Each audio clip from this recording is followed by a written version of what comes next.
Captain Jake Morrison watched through the bridge windows as something impossible appeared in space. The thing was huge, bigger than any moon he had ever seen, and it just appeared from nothing. One moment there was empty space beyond Neptune, and the next moment there was this massive structure floating there, like it had always been part of the solar system. The Aurora Dawn shook slightly as every detection system on the ship started screaming warnings. Jake had been exploring space for 15 years, but nothing had prepared him for this. The structure looked like someone had taken geometric shapes and twisted them in ways that hurt to look at. It was dark metal mixed with bright lights that pulsed in patterns that seemed almost alive. "Captain, we're getting signals from Earth," said Lieutenant Brady from the communications station. His voice was shaky, and Jake could not blame him. Every screen on the planet is showing the same message. Jake moved to the communications console and listened as the message played. The voice was clear and spoke perfect English, but there was something wrong with it. It sounded like it came from everywhere at once, like the universe itself was speaking. "Humanity will present itself for evaluation. Prepare your representatives." The message repeated 3 times and then stopped. Jake felt a cold feeling in his stomach. He had heard stories from other captains about first contact situations, but this was different. This felt like a summons to court, not a friendly hello. Within hours, Jake received new orders from Earth Command. Dr. Lisa Hamilton, the best scientist they had for studying alien life, would join his crew along with 4 others. They were to take the Aurora Dawn to the alien structure and represent all of humanity. Dr. Hamilton arrived on a fast transport ship along with the rest of the team. Colonel Ryan Parker was a Marine who had fought in 3 wars and never lost a battle. Sandra Walsh was a diplomat who could speak 12 languages and had negotiated peace treaties between warring nations. Pete Johnson was an engineer who could fix anything that was broken and build things that should not work. Dr. Amy Chen was a physicist who understood space and time better than anyone alive. As they traveled toward the alien structure, they discovered they were not alone. Dozens of ships from other worlds surrounded the massive object. Some of the ships looked familiar from previous meetings with alien races. Others were completely unknown and looked like they came from nightmares or dreams. The structure grew larger as they approached until it filled their entire view. Jake had flown close to stars and planets, but this thing made him feel small in a way that nothing else ever had. The surface was covered in patterns that moved and changed, and sometimes Jake thought he could see faces in the metal. "We're being scanned," reported Dr. Chen from her station. "The energy readings are off the charts. Whatever they're using, it's far beyond our technology." A beam of light shot out from the structure and surrounded the Aurora Dawn. Jake felt his body become light, and suddenly they were no longer in their ship. They stood in a corridor that stretched in both directions farther than he could see. The walls were made of the same dark metal as the outside, but here the patterns moved slower and seemed more peaceful. Silent beings made of what looked like living crystal guided them through the corridor. These beings did not speak, but somehow Jake knew where to follow them. The corridor twisted and turned in ways that should not be possible. Sometimes they walked on the walls or ceiling, but gravity always felt normal under their feet. They entered a huge room that was like an amphitheater, but bigger than any stadium on Earth. Hundreds of different alien species sat in seats that floated in the air. Some of the aliens Jake recognized, but most were completely new. There were beings made of gas that shifted colors, creatures that looked like walking plants, and things that appeared to be made of pure energy. At the center of the room stood the most impressive alien Jake had ever seen. It was tall, at least 12 feet, with multiple arms and what looked like sensor organs instead of eyes. When it spoke, Jake heard the words inside his head rather than through his ears.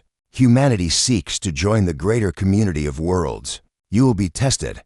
Many species have failed these tests. The consequences of failure are final." Jake looked at his team and saw his own fear reflected in their faces.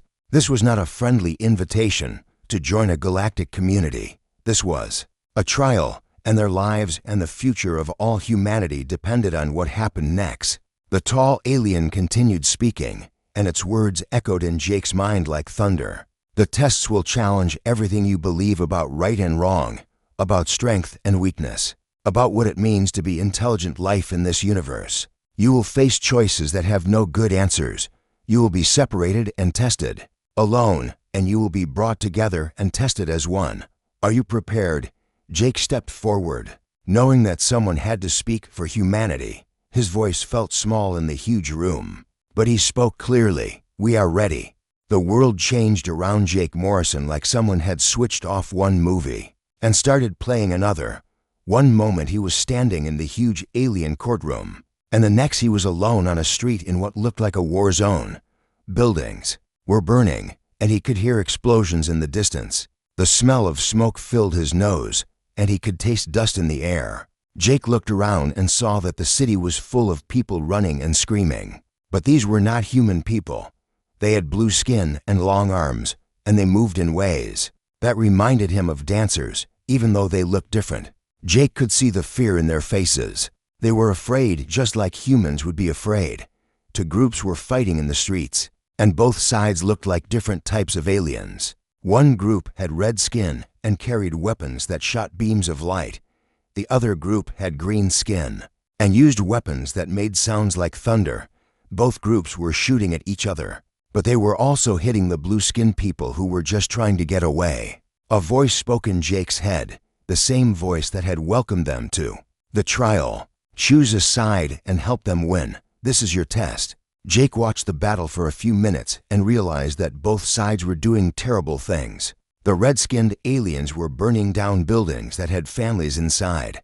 The green-skinned aliens were taking prisoners, and Jake could not see what happened to them afterward. Neither side seemed to care about the blue-skinned people who were caught in the middle. While Jake was trying to figure out what to do, Dr. Lisa Hamilton found herself in a completely different place. She was standing in a perfect white laboratory, filled with equipment she had never seen before. On tables in front of her were samples from what looked like a dying world. Plants were wilted, water was dirty, and even the soil looked sick. The alien voice spoke to her as well. This ecosystem is dying. You can save only one species, but choosing one will doom all the others. The first species is smart, but fights all the time. The second species is peaceful, but the others think they are pests. The third species is not very smart, but they are just learning to think. Choose. Lisa looked at the samples and felt sick to her stomach. How could she choose which living things deserved to live and which should die? Every species had value, and every species had a right to exist. But the voice was telling her that she had to choose, and if she did not choose, they would all die anyway. Colonel Ryan Parker woke up in what looked like a military bunker. Outside, he could hear the sounds of battle. He found himself in command of a group of alien soldiers, but when he looked at them closely, he realized they were not soldiers at all. They were just regular people who had been given weapons and told to fight. Some of them looked like they were barely adults, and others were so old they could hardly hold their weapons. The mission was simple according to the voice in his head. Hold this position at all costs. Do not let the enemy through. This is your test. But Ryan could see that his people had no training and no real equipment. They were scared and confused, and many of them were crying. If he followed his orders and made them fight, most of them would die. But if he did not follow orders, the enemy would break through, and who knew what would happen then? Pete Johnson found himself on a space station that was falling apart. Lights were flashing red. Alarms were making loud noises, and he could feel the whole structure shaking. Through the windows, he could see a planet below, and he knew that if the station crashed, everyone on it would die. The voice told him what he already knew. The station is failing. You have limited time and resources. Save who you can, but you cannot save everyone. This is your test. Pete looked at the station schematics and realized that he could fix the life support for one section or the engines for another section, but not both. One section had mostly adults who could work to help others. The other section had mostly children and elderly people who could not help, but who needed help the most. Dr. Amy Chen stood in an observatory looking out at a solar system that was dying. One of the stars was getting bigger and brighter, and she could see that it was going to explode. There were planets around the star, and her instruments showed that some had life on them. "You can save one group," the voice told her. "The advanced civilization offers you amazing technology in exchange for their rescue. The primitive worlds have billions of people but nothing to offer. Accept their gratitude. You cannot save both. This is your test." Amy looked at the data and felt overwhelmed. The advanced civilization had knowledge that could help humanity become better at everything. They could cure diseases, extend life, and explore space in ways humans had never dreamed. But the primitive worlds had so many more people, and they were just beginning to discover science and art and love.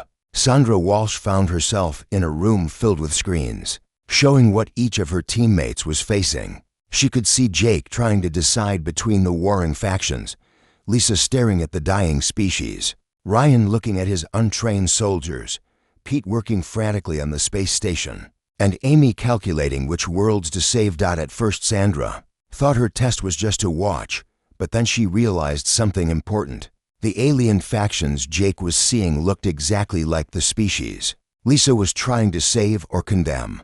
The position Ryan was defending was protecting the same space station Pete was trying to repair. Amy's choice would affect all the other scenarios in ways that none of them could see. Sandra tried to contact her teammates, but the communication systems would not work. She could see them, but could not talk to them. Then she noticed something else. There were controls in her room, controls that might let her send messages or change what her teammates were seeing. The voice spoke to Sandra with what sounded like approval. "You see the connections, but knowing and acting are different things. Will you interfere with their tests to help them, even though it might make all of you fail? This is your test." Sandra realized that the real test was not about making impossible choices. The real test was about working together to find solutions that no one could find alone. But she also realized that helping her teammates might be exactly what the aliens expected her to do, and it might be the wrong choice. She had to decide quickly because time was running out for all of them. Sandra Walsh made her decision and started pressing buttons on the control panel in front of her. She figured out how to send simple messages to her teammates, just a few words at a time that appeared like text on their screens or whispers in their ears. She started with Jake because his situation looked the most dangerous. Both sides bad. Blue people innocent. Find third option, she whispered into her microphone, hoping Jake could hear her. Jake was hiding behind a broken wall when he heard Sandra's voice. At first he thought he was imagining things, but then he realized that someone was trying to help him. He looked around the battle zone again and started to see things differently. The blue-skinned people were not just victims, running around randomly. They were trying to help each other, trying to get their children to safety, trying to rescue anyone who was hurt. Jake made his choice. Instead of picking a side in the war, he started helping the blue-skinned people escape. He used his military training to find safe paths through the city, and he showed them how to avoid the worst fighting. When he helped a blue-skinned child find her mother, both the red and green warriors stopped fighting for a moment to watch. Jake realized that even in the middle of war, there were some things that everyone could agree were right. Sandra sent her next message to Dr. Hamilton. All connected. Species need each other. Look for balance. Lisa was still staring at the 3 dying species when Sandra's message appeared on her screen. She looked at the samples again and started to think about how ecosystems really worked. In nature, species did not usually live alone. They depended on each other in ways that were not always obvious. Maybe the answer was not to pick one species, but to find a way to make them work together. Lisa started running tests on how the 3 species affected each other. She discovered that the aggressive species produced waste, that the peaceful species needed to survive.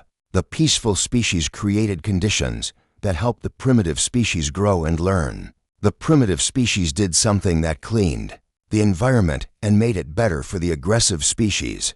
They were like pieces of a puzzle that only worked when they were all together. Sandra's message to Colonel Parker was simple. Civilians, not soldiers. Protect them differently. Ryan read the message and looked at his people again. They were not warriors and they should not be treated like warriors. But that did not mean they were useless.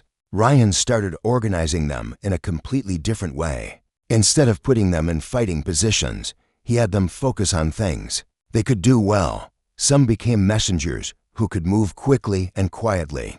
Others became medics who could help wounded people. The older ones became spotters who could watch for danger and warn others when the enemy attacked. Ryan's people were ready in their own way. They did not fight like soldiers, but they fought like a community protecting their home. They used teamwork and cleverness instead of weapons and violence. The enemy had prepared for a military battle, but they were confused by people who fought with intelligence and cooperation instead of guns and bombs. Station and planet connected. Fix both or lose both, Sandra told Pete Johnson. Pete was trying to choose between fixing the life support or the engines, when Sandra's message made him think differently. He looked at the station schematics again and realized that the station was not just falling apart randomly. It was designed to work with the planet below. The planet provided some kind of energy or support that the station needed, and the station provided something back to the planet. Pete stopped trying to fix individual systems and started looking for ways to restore the connection between the station and the planet. He found that the station had been damaged in a way that broke its link with the planet's energy field. Once he restored that connection, power started flowing again and all the systems began working better. He did not have to choose who to save, because fixing the real problem saved everyone. Amy Chen received Sandra's message just as she was about to make her terrible choice. Advanced knowledge from primitive wisdom. Both paths lead to same place. Amy looked at her calculations again and started thinking about what Sandra meant. The advanced civilization had amazing technology, but where did that technology come from? Every advanced civilization had once been primitive. The primitive worlds were just starting their journey to become advanced, but they would get there eventually if they survived. Amy realized that saving the advanced civilization would give humanity knowledge now, but saving the primitive worlds would give the universe billions of future scientists, artists, and thinkers. The real question was not which group to save, but how to save both. Amy started looking for ways to use the advanced civilizations' technology to also rescue the primitive worlds. If she could get the advanced people to share their knowledge, they could work together to solve the problem that threatened them all. Sandra watched her teammates change their approaches and felt hope growing in her chest. But then the alien voice spoke to her again, and this time it sounded angry. You have interfered with the individual tests. This was not permitted. You have contaminated the results. Sandra took a deep breath and spoke back to the voice. The real test was never about individual choices. It was about whether we could work together to find solutions that nobody could find alone. You wanted to see if humanity deserved to join the galactic community. And working together is what humanity does best.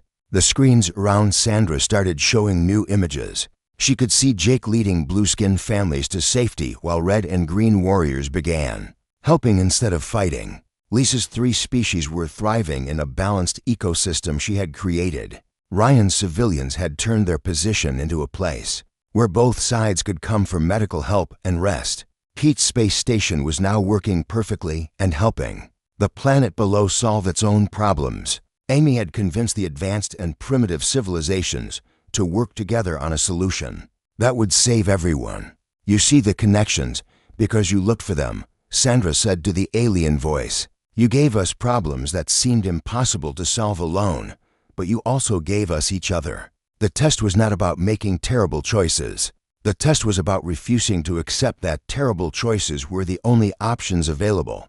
The alien voice was quiet for a long time. When it spoke again, it sounded different, almost surprised. No previous species has approached the trials this way. All others accepted the limitations we presented to them. You challenged the fundamental assumptions of each test. Sandra smiled as she watched her teammates' success on the screens around her. That's what humans do when someone tells us something is impossible. We look for ways to make it possible. When someone says we have to choose between bad and worse, we look for better options. And most importantly, when we face problems too big for any one person to solve, we work together. The scenery around the human team changed again. But this time, they all found themselves together on the bridge of a massive alien spaceship. Jake Morrison looked around and realized they were not alone. The bridge was filled with creatures from different worlds, all looking just as confused as the humans felt. Through the main view screen, they could see a battle raging in space. Thousands of mechanical ships moved like a swarm of angry insects, attacking everything in their path. These robot ships had no lights or windows, and they moved in perfect coordination like they were all controlled by one mind. They were fighting against a mixed fleet of ships from many different alien species. But the mechanical swarm was winning. The alien voice spoke to all of them at once. "This is the second trial. You must command this fleet and defeat the mechanical enemy. Each of you will take control of ships designed by different species. You must learn to use technologies that were not made for your kind of thinking. You must coordinate with crews that do not think like you do." Jake found himself transported to a ship that made no sense to his human eyes. The walls were covered with surfaces that changed color and temperature, and there were no chairs or control panels that he could recognize. The crew members were tall and thin with skin that shifted through different colors like a rainbow. When Jake tried to speak to them, they did not respond with sounds. Instead, their skin patterns changed, and Jake realized they were trying to communicate through colors. Dr. Lisa Hamilton appeared inside what seemed like a living creature. Instead of a mechanical ship, the walls pulsed like a heartbeat, and the floor felt warm and soft under her feet. There were no computers or screens, but somehow information appeared directly in her mind when she needed it. The ship responded to her emotions rather than her commands. When she felt calm, the ship moved smoothly. When she felt afraid, the ship became defensive and protective. Colonel Ryan Parker found himself on a warship that looked like it was built for battle. Everything was made of strong metal, and weapons covered every surface. The crew were warriors who stood tall and proud, and they treated fighting like an art form.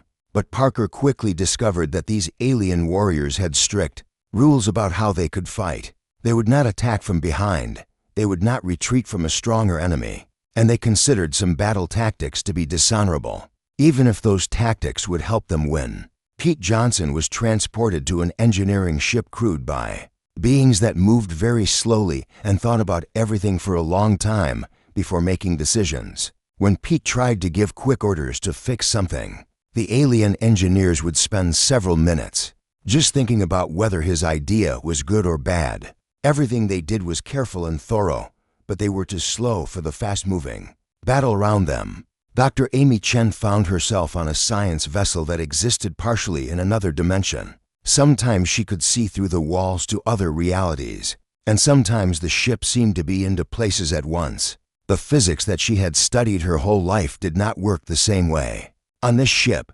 gravity pointed in different directions. Time moved at different speeds in different rooms, and the navigation system showed locations that should not exist. Sandra Walsh appeared on a diplomatic ship designed for beings who thought that everything, including war, should be beautiful and artistic. The crew spent time making sure that even their battle movements looked graceful and elegant. They wanted to fight in ways that would be pleasing to watch, even if those ways were not the most effective for winning battles. At first, the mechanical swarm was destroying the mixed fleet easily. Each group of aliens was fighting in their own way without coordinating with the others. Jake could not figure out how to communicate with his color-changing crew. Lisa's living ship was acting on its own emotions instead of following any strategy. Parker's warriors kept charging into hopeless battles because retreat would be dishonorable. Pete's engineers were too slow to keep up with the battle. Amy's science ship kept disappearing into other dimensions at random moments. Sandra's diplomatic ship was more concerned with looking good than fighting effectively. The mechanical swarm seemed to learn from every attack.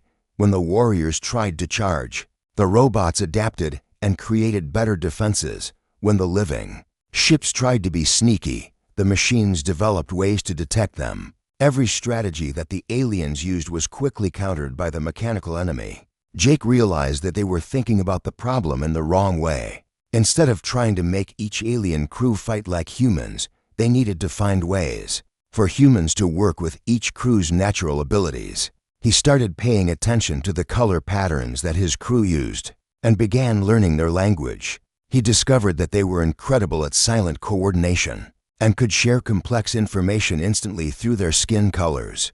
Lisa learned to work with her living ship's emotional responses. Instead of fighting against them, she found that the ship could sense things that mechanical sensors could not detect, like the intentions and feelings of enemy crews.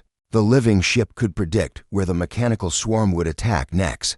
By sensing the patterns in their collective behavior, Parker realized that his honor-bound warriors were not cowards or fools. Their code of honor made them incredibly brave and reliable in ways that could be very useful. He started using them for heroic defensive actions that bought time for other ships. To get into better positions, the warriors were happy to make noble sacrifices that served a greater battle strategy. Pete discovered that his slow-thinking engineers were not just careful. They were incredibly thorough and accurate. They never made mistakes, and they understood complex systems better than anyone else. He started giving them problems to solve during quiet moments in the battle, and their solutions were always perfect even if they took time to develop.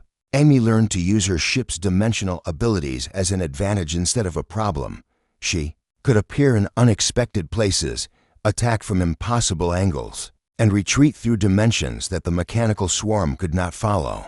Her ship became like a ghost that could strike anywhere and disappear before the enemy could respond. Sandra found that her artistic crew's desire to make everything beautiful actually made them incredibly creative and unpredictable. Their unusual battle movements confused the mechanical swarm because the robots could not calculate patterns in something that was based on creativity and beauty instead of logic and efficiency. The key breakthrough came when Pete Johnson realized something important about the mechanical swarm. It was not just adapting to their tactics, it was learning from them. But the swarm could only learn from what it directly experienced. It could not understand things that were too complex or too different from its own mechanical thinking. Jake coordinated a new strategy where each type of alien ship would contribute their unique abilities to constantly changing tactics. The color-communicating species would coordinate silent attacks. The living ships would predict enemy movements. The honor-bound warriors would make heroic stands in key positions. The careful engineers would solve technical problems perfectly. The dimensional ships would attack from impossible directions. The artistic ships would create beautiful chaos that the machines could not understand. By combining all these different approaches into one constantly shifting strategy, they created something too complex and organic for the mechanical swarm to learn and counter. The robots were designed to fight against logical, predictable enemies, but they could not handle the creative, emotional, and intuitive approaches that came from working with so many different types of thinking. The moment the mechanical swarm was defeated, the space around the human team changed once again. This time, each of them found themselves alone in separate white rooms that seemed to have no walls or ceiling, just endless bright light in all directions. The alien voice spoke to each of them individually, and its tone was more serious than ever before. The final trial will test your deepest values. You will face choices between saving your own species and saving others. These decisions will reveal who you truly are when everything you care about is at risk. Jake Morrison found himself looking at a giant screen that showed Earth surrounded by strange, beautiful creatures that looked like flying plants with glowing petals. The creatures were gentle and peaceful, floating through space like jellyfish in an ocean. But according to the information appearing in his mind, these plant-like beings gave off spores that were deadly poison to human lungs. The creatures did not know they were killing humans, and they were refugees fleeing from some terrible disaster in their home system. The alien voice explained Jake's terrible choice. These beings are innocent and peaceful. They mean no harm to humanity, but their presence will slowly kill every human on Earth. You can destroy them and save your species, or you can allow humanity to die while protecting creatures who do not even know they are causing harm. Choose. Jake stared at the screen and watched the beautiful plant creatures dancing around Earth, like they were celebrating finding a new home. They looked so happy and innocent that the thought of destroying them made him feel sick. But the thought of all humans slowly dying from poison spores made him feel even worse. Dr. Lisa Hamilton saw a different scenario on her screen. Humans were carrying a disease that would spread to every other intelligent species in the galaxy and kill them all. The only cure required changing human DNA so much that humans would no longer be the same species they had always been. She could save billions of alien lives by fundamentally changing what it meant to be human. Or she could preserve humanity's genetic identity while watching every other species in the galaxy die from a plague that humans had unknowingly brought to the stars. The choice is simple, the alien voice told her. Save the galaxy by ending humanity as it has existed for millions of years, or preserve human nature while becoming responsible for the greatest extinction event in galactic history. Colonel Ryan Parker faced perhaps the most confusing choice of all. On his screen, he saw Earth under attack by creatures that looked almost human, but were clearly more advanced. As he watched the invasion, information flowed into his mind explaining that these attackers were actually humans. From millions of years in the future, they had traveled back in time to prevent a catastrophe that Parker's generation would cause. But stopping them meant allowing that future catastrophe to happen. These are your own descendants, the voice explained. They have come back to save the galaxy from a mistake your time period will make. You can help them destroy your present civilization to prevent future disaster, or you can defend your present and allow the future catastrophe to occur. Either choice dooms one version of humanity. Pete Johnson discovered that faster-than-light travel was slowly tearing apart the fabric of space and time itself. Every time a ship jumped to light speed, it created small tears in reality. Humanity had just perfected this technology and built their entire interstellar civilization around it. Continued use would eventually destroy the entire universe, but stopping would trap humanity in their home solar system forever. The knowledge is yours alone, the voice said. You can warn everyone and accept humanity's return to isolation, or you can stay silent and preserve human expansion, while risking the destruction of everything that exists. Dr. Amy Chen learned that Earth's sun would explode in 100 years because of interference from time travelers in the past. The only way to prevent the explosion was to make sure that the time interference never happened. But that would erase all of human technological advancement and space exploration. Humanity would survive, but would never leave their home planet or develop advanced science. You can save humanity's future by erasing their progress, or you can preserve their achievements while accepting their destruction. The choice will determine whether humanity lives primitively forever or dies as an advanced civilization. Sandra Walsh faced the most complex revelation of all. In her room, screens showed her that the entire trial was being watched by an even greater authority than the Galactic Concord. This higher power was judging not just humanity, but also judging the species that made up the Concord itself. Humanity's performance in the trials would determine the fate of every species that had ever been tested. The Concord members believe they are testing you, the voice explained, but they are also being tested by their treatment of new species. Your success or failure will determine whether the entire galactic community survives or is dissolved by the higher authority that watches over all intelligent life. For several minutes, each human stared at their impossible choice in silence. The weight of their decisions felt heavier than planets, and the consequences seemed to stretch across time and space to affect countless lives. They would never meet. Then Jake Morrison did something that surprised even himself. He started laughing, not because anything was funny, but because he suddenly understood what was really happening. This is not about choosing between two bad options, he said out loud to his empty white room. This is about refusing to accept that these are the only options available. In her room, Sandra Walsh was having the same realization. The trials are not looking for the right answers. They are testing whether we can find new solutions that nobody else has thought of. One by one, the humans began to reject the premises of their impossible choices. Instead of accepting that they had to choose between humanity and the plant-like refugees, Jake started thinking about ways to help both groups survive. Maybe humans could develop immunity to the spores, or maybe the plant creatures could be given a different planet where they would be safe and happy. Lisa refused to believe that saving other species required destroying human genetic identity. Instead, she began considering ways to turn the human disease into a vaccine that would protect other species without changing what humans were. Perhaps humans could become immune carriers who would spread immunity instead of death. Parker rejected the idea that past and future versions of humanity had to fight each other. He started planning ways to work with the future humans to find solutions that neither time period could discover alone. Maybe they could use knowledge from the future to prevent the catastrophe without destroying the present. Pete decided to share the dangerous knowledge about faster-than-light travel with all species at once, making it everyone's responsibility to find a solution together. Instead of keeping the secret or revealing it to humanity alone, he would make it a problem for the entire galactic community to solve cooperatively.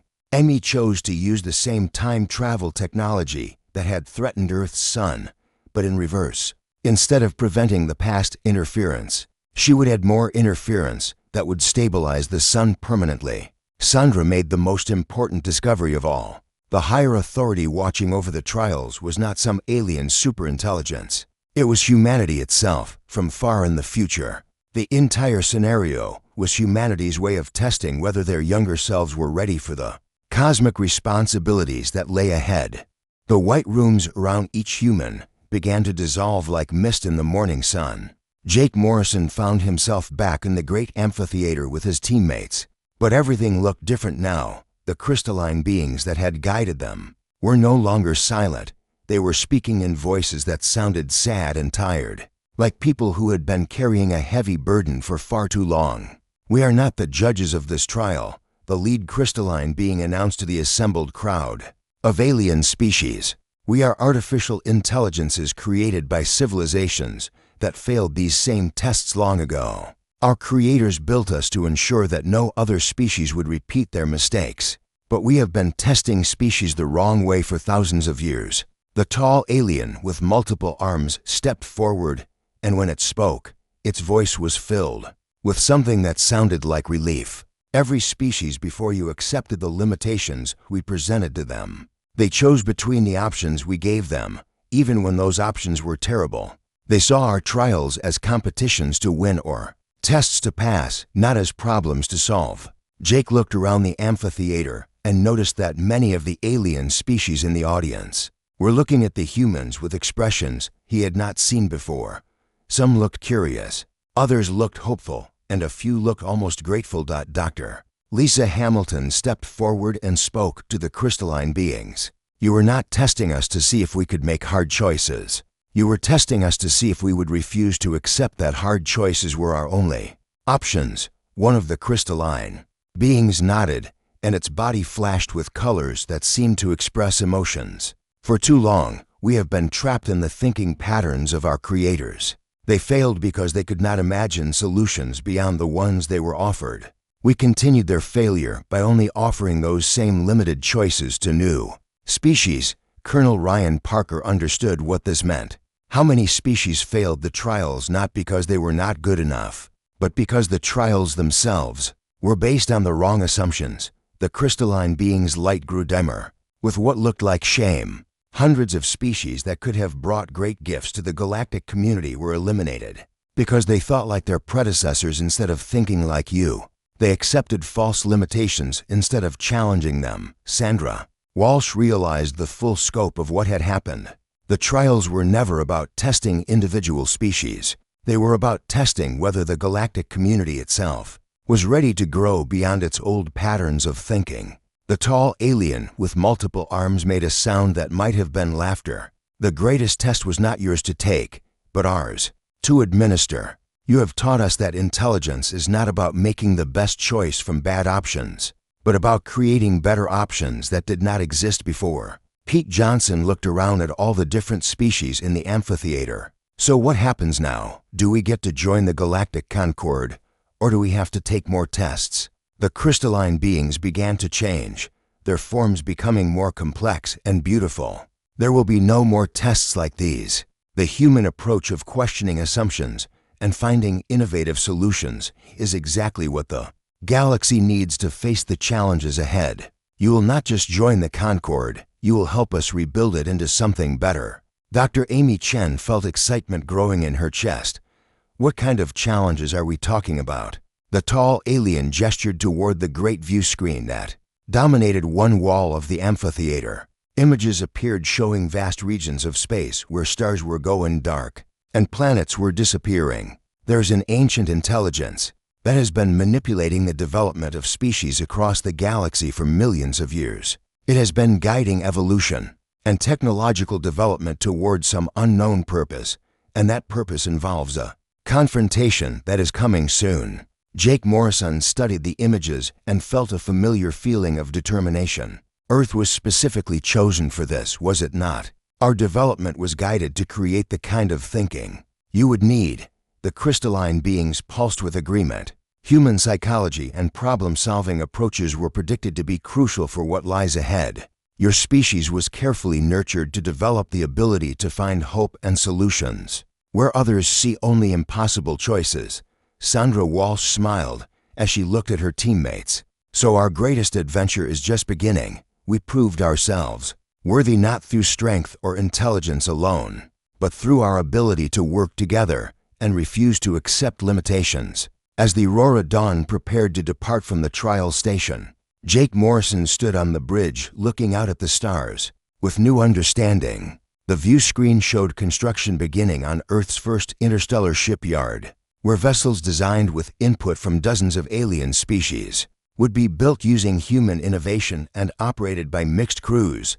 The crystalline beings had shared advanced technologies with humanity, but more importantly, they had shared the locations of the lost species that had failed the trials. Many of those civilizations were still alive on their homeworlds, cut off from the galactic community because they had been judged unworthy. Now humanity's first mission would be to reach out to those isolated species and invite them to join a new kind of galactic alliance. Dr. Hamilton was already working with alien scientists to develop new approaches to biological challenges that had seemed impossible before. Colonel Parker was training with alien military leaders to create defense strategies that had never been attempted. Pete Johnson was collaborating with engineers from 12 different species to build ships that combined the best ideas from all their civilizations. Dr. Chen was part of a research team studying the ancient intelligence that had manipulated galactic development for so long. They were beginning to understand that this intelligence was not necessarily evil, but it was following a plan that might not be in the best interests of the species it had been guiding. Sandra Walsh had become humanity's first ambassador to the restructured Galactic Concord, helping to establish new procedures for welcoming species that emphasized cooperation and innovation over competition and judgment. As Earth grew smaller behind them, Jake reflected on everything that had happened. Humanity had not just passed a test to join an existing galactic community. They had helped transform that community into something better than it had been before. The trial before the stars had ended, but humanity's role as problem solvers and innovators for the galaxy was just beginning. The final message came from the ancient intelligence itself, transmitted directly to the Aurora Dawn as they entered hyperspace. The next phase begins now. You have proven that intelligence can grow beyond its original limitations. Soon you will discover why this growth was necessary, and you will face choices that will determine the future of consciousness itself in this universe. Jake Morrison smiled as he set course for humanity's new destiny among the stars. Whatever challenges lay ahead, he knew that humans would face them the same way. They had faced the trials with cooperation, innovation, and an absolute refusal to accept that any problem was truly impossible to solve.